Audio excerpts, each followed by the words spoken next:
You're listening to the Pace Radio Network here at paceradio.net. The views expressed by the individuals during this broadcast are their own opinions, and they may not be the same as those of their group or other organizations they may be involved with. All medical advice during our broadcast is not a medical opinion and should be checked with your medical physician.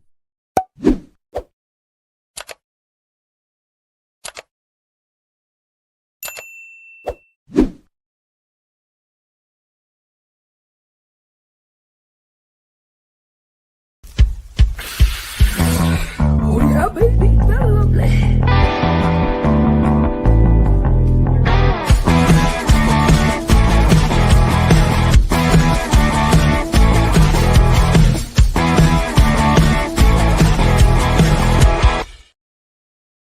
Good morning and welcome to Psychedelics and Cannabis Educational News for December the 4th. Just as you can see, I am alone again today. Cindy has the day off. I don't know where you're located, but I know here in Ontario it is cold out there. So make sure you dress nice and warm wherever you may be. But before I get started, don't forget to hit the subscribe button if you like what you are seeing as well as what you are hearing. Today I have news about a study on aging and cannabis, CBD for dogs, got some dosing information that's coming to us from the UK, and will cannabis and mushrooms help with your immunity over the winter? Plus, the US VA rejects a grant for suicide prevention for veterans, which is where I'm going to start the news for today. This first story comes to me from Marijuana Moment, and it says that the VA rejects psychedelic-focused veterans groups grant application for suicide prevention program. The U.S. Department of Veterans Affairs is facing criticism after rejecting a grant application from an organization that helps connect veterans to programs abroad where they can receive psychedelic therapy to treat serious mental health conditions. While VA Secretary Doug Collins has been vocal about his support for expanding access to psychedelics like ibogaine in hopes of curbing the suicide epidemic among veterans, the organization No Fallen Heroes that supports efforts to facilitate the alternative treatment was told last week that it did not qualify for suicide prevention grant program. No Fallen Heroes has been doing the work our government talks about but rarely delivers for the past 5 years. Matthew Wiz Buckle, a Navy Top Gun veteran who founded the group, says. Goes on to say that we've saved and changed the lives of over 100 veterans and first responders through real trauma-informed support and sacred medicine healing retreats. Now, the mission of the organization is specifically to mitigate the veteran suicide crisis, yet No Fallen Heroes received a rejection letter from the VA for the Staff Sergeant Parker Gordon Fox Suicide Prevention Grant. After an exhaustive, in-depth application that our team poured their hearts into, he says. Goes on to say that we can assume why. We use psychedelic-assisted, sacrament-assisted healing, the very thing saving the lives the VA keeps losing, Buckley says. But that's the point. What we're doing as a country clearly isn't working. It is time to do something new, he says. The rejection for the grant comes months after Buckley met with VA staff and the secretary himself to discuss the therapeutic potential of psychedelic medicine for the veteran community. Collins then raised the issue directly with President Donald Trump during a cabinet meeting in May. Collins even mentioned nonprofits like No Fallen Heroes using these compounds to save and change lives, the veteran says. So clearly, the VA bureaucracy is not listening to its own leadership. Shocking, I know. He goes on to say that if the VA and Secretary Collins believe there are organizations doing more to prevent veteran suicide than we are, I generally love to meet them because our track record speaks for itself. We're not here to wait. We're not here to ask for permission, lead, follow, or get out of the way. Our heroes don't have time for bureaucracy. Yeah, he sounds like he's upset. Now, in the rejection letter, VA didn't address the substance of the grant application. Rather, it says simply that the applicant did not meet threshold requirements to qualify, so they were deemed ineligible. Now, Todd Burnett, acting director of the VA Office for Suicide Prevention, says, "We regret to inform you that your agency's SSG Fox SPGP application did not meet one or more of the requirements in 38 CFR 78.2 for threshold review, and it is therefore not eligible to be considered for funding." So here you got the largest organization that's helping to prevent suicide in veterans, but yet the government's not willing to give them a grant in order to help them save lives. It's good to hear them call them out on that, and the fact is, hey, if there's somebody who's doing better work than we are, direct us their way so that we can find out what's going on. So, all righty. Hopefully that gets changed down the road. On to story number 2. And I just got to get it set up here. I need somebody to work behind the scenes maybe to move these things around for me. All right, here we go. The next story, it is coming to me from the CannabisScienceTech.com. Headline there says, "Study examines cannabis use patterns and cognitive performance in aging adults." How do cannabis use patterns affect cognitive performance in older adults without dementia?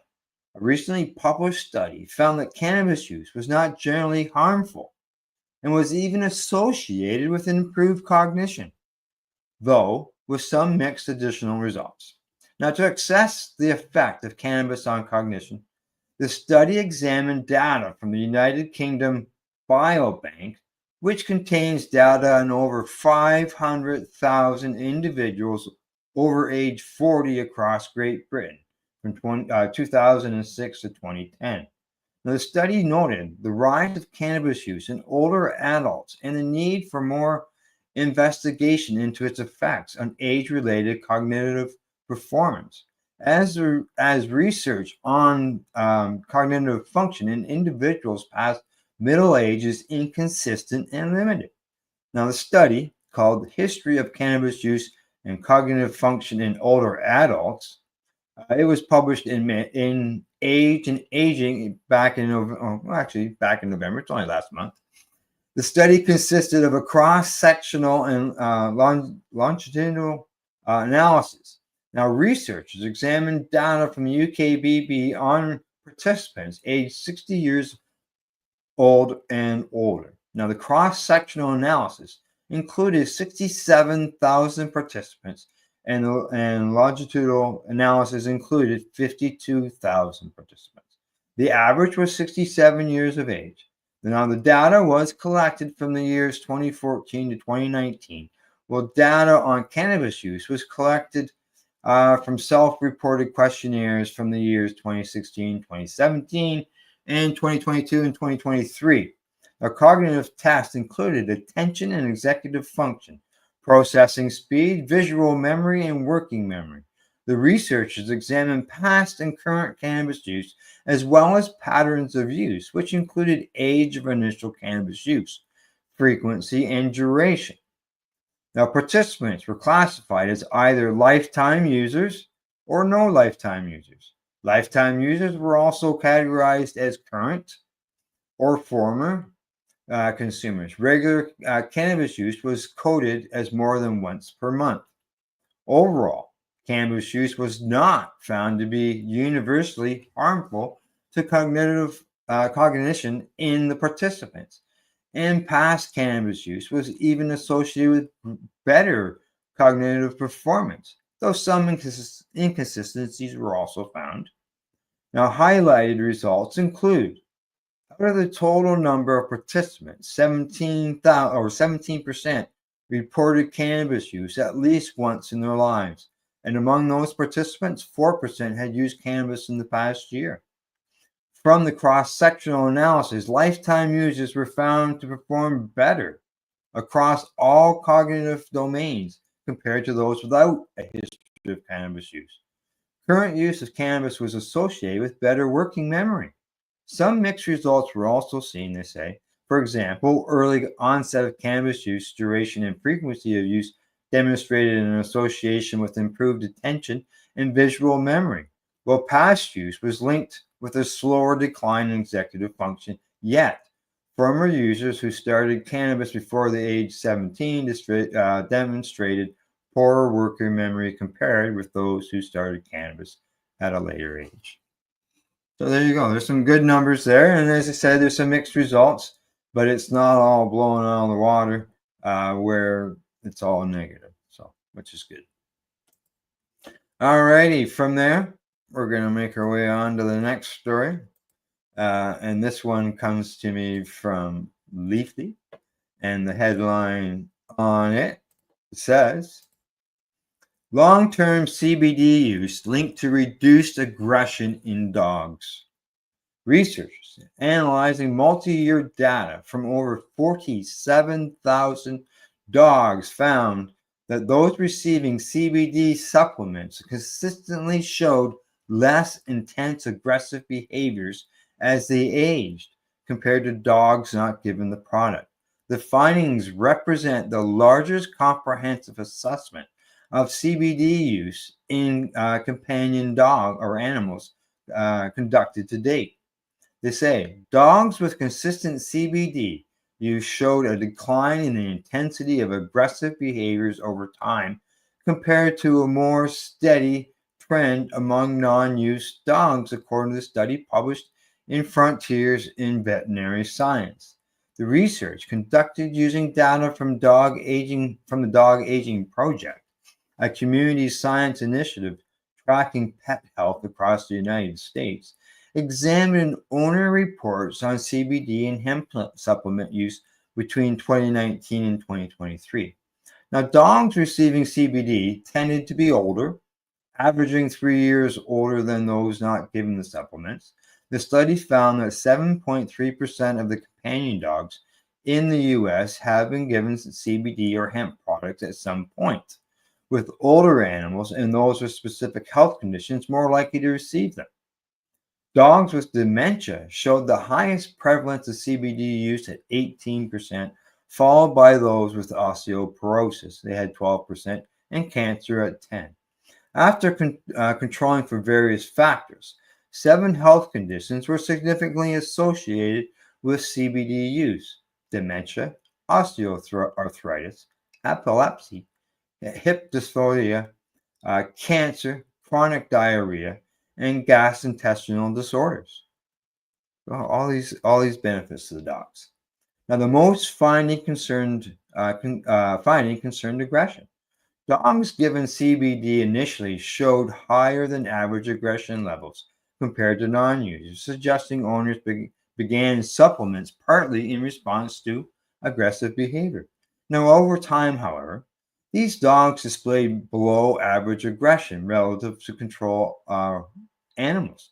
The same pattern appeared in secondary measures, reactions to unfamiliar circumstances, and reactions to other animals, though no similar improvements emerged for anxiety, agitation, or fear-related behaviors. The researchers emphasized that further randomized clinical trials are needed to establish whether CBD effects on aggression are direct or result from concurrent training or other medication owners may have implemented. Well, there you go. That's good news for the dogs. Keep the dogs calmed down. It's sort of the other week or two ago on the Pace Radio show, we had a guest by the name of James.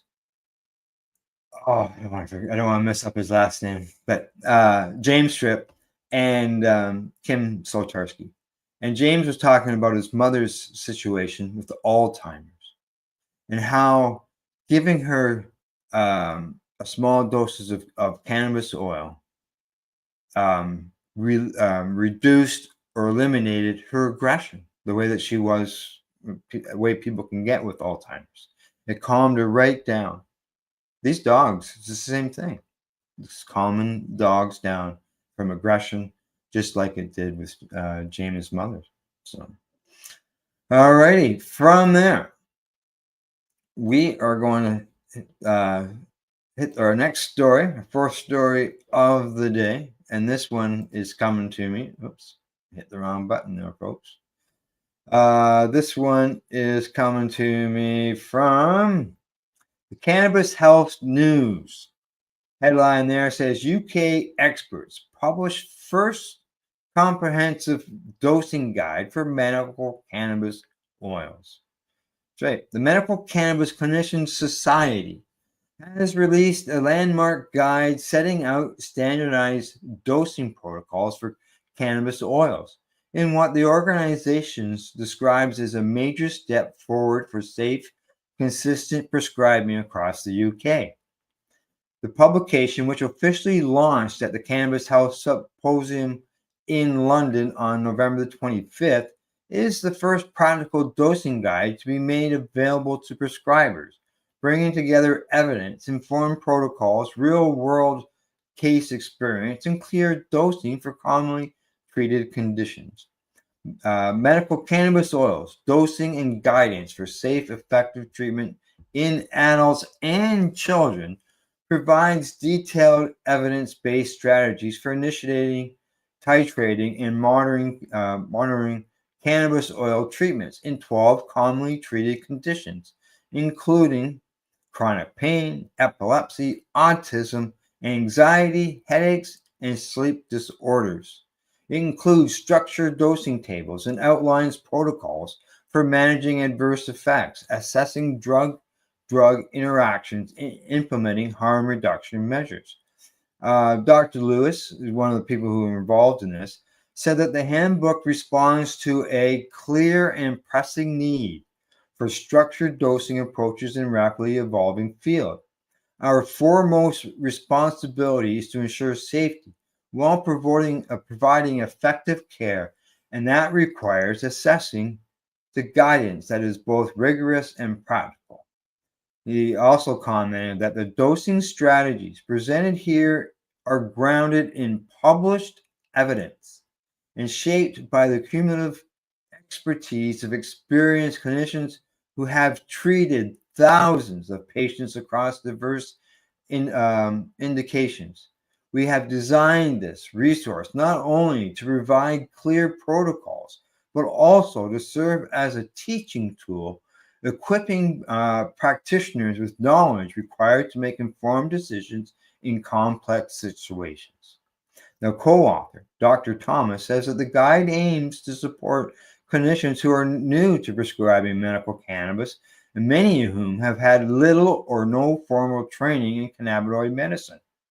He says that the vast majority of resident doctors had received no training on the endocannabinoid system or medical cannabis at undergraduate or postgraduate level, and the prospect of starting work in this field can be daunting. So this guide lays the foundations to build and develop a clinician's prescribing experience with cannabis oils. Prescribing can go beyond simply choosing which oil to prescribe. Building confidence in titrations allows clinicians to optimize the potential of medical cannabis oils. I remember the first time I talked to my family doctor about prescribing my cannabis. And he was talking about the fact that there is no dosing when it comes to cannabis. And like this is 20 years ago when I talked to him about it.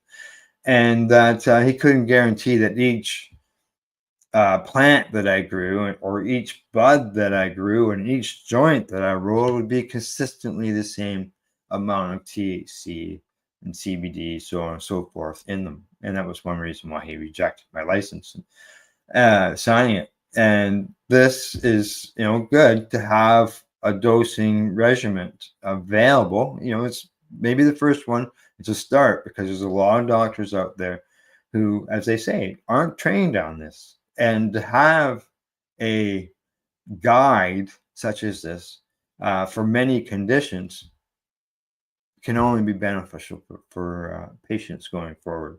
And that's what we're about, helping patients to get better, right? So, all righty. End that story off, and I will move on to the last story of the day. And this one is probably something that, a lot of people don't even think about. But I have found the benefits of this, and I'll talk about it as we get going in the story. So here we go.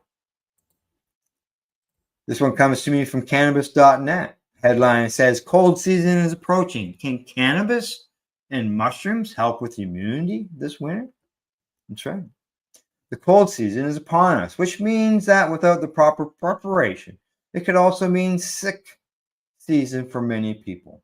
This is why it's important to look for ways to stay balanced and strong as winter rolls in. As we say hello to the coldest time of the year, it's the perfect opportunity to maximize natural remedies to strengthen our immunity. Many people find that consuming a balanced hybrid strain or a gentle indica can help deepen rest while reducing the physical and emotional stress that accompanies winters and the holidays. CBD strains are a fantastic way to support your body by reducing inflammation and promoting sense of tranquility without the high for those who prefer. We can't emphasize enough how important it is to keep your stress levels in check during this time of year. Yes, stress levels are very important, people. Integrating cannabis into your winter wellness routine is also a great way to get better sleep. Remember, sleep is critical for a strong, healthy immune system. The human body loves sleep and requires a decent amount for your physical and mental health. If you're struggling to get some shut-eye, you can count on cannabis to get real quality sleep that helps your body fight against seasonal viruses and better than any medicine. Now, mushrooms have been in the limelight over the past few years in the wellness world, and for good reason. Not just psychedelic mushrooms, but varieties such as chaga, turkey tail, lion's mane, and reishi have scientifically been proven to boost emergent energy, immunity, and resilience.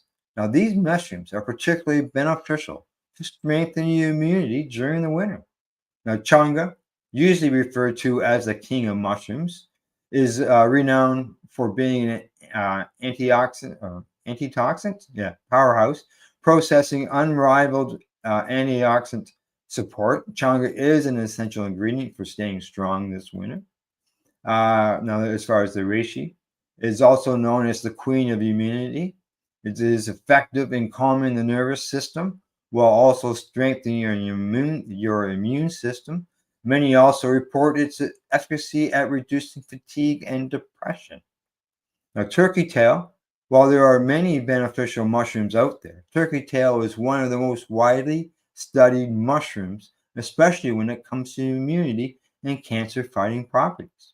Now, lion's mane is beneficial for fighting mental fatigue and can help you stay alert despite the cold season, winter stress that comes along with it. And then you got the fact that we're not getting the amount of sun that we could get to get out and about, and that can be sort of that cold season end of things. So now there are many ways you can easily integrate these ingredients into your daily routine. You can create a tea. You can create a smoothie. They say making smoothies is a wellness boosting smoothie filled with blend of lion's mane power, a mix of greens, reishi or cannabis extract, plus a few drops of CBD oil to supercharge it. So drink this smoothie in the morning, and even with a THC microdose for a little bit of extra support. Now, you can medicate with mushrooms in the day for energy and cannabis at night for calm, since mushrooms help with focus, energy, and resilience. They are best taken during the day Now, they say cannabis can also become a powerful, effective wellness regime when you combine it with various traditional herbs and functional mushrooms.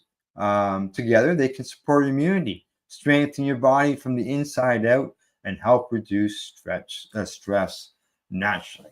Now, as somebody who deals with Crohn's disease, which a lot of people say is connected to stress, if you can find something to reduce that, it can help in more ways than one, more than just help you not get a cold. Now, sleep, as I mentioned, very important. Your body heals when it sleeps. As far as cannabis, one of the things that I find with the cold, and I'm consuming cannabis, is to find a strain that can help clear your sinuses. I find cannabis is a very good decongestant, so you don't have to use the drops in your sinuses to clear them. So, if you can find a strain that can do that for you, why not do it naturally instead of using some type of medication, which they say not to overuse. I talked to my doctor about this a couple of years ago, and they talked fact that not to overuse those drops in your sinuses, because in the end, it's just going to make things worse instead of better. So find some cannabis, see if that can help you out, and keep your immune system up. That'll help as well. All right, folks, that's it for today. I hope you found it informative and educational. Thanks go out to everybody who tuned into the broadcast. Don't forget, hit the like and subscribe button before you leave. And I'd like to thank our sponsors, Limestone City Hydroponics.ca, Campbellford Lifestyle Shop, as well as At-Eze.ca. And we'll see you all Monday morning at 10 a.m. Eastern.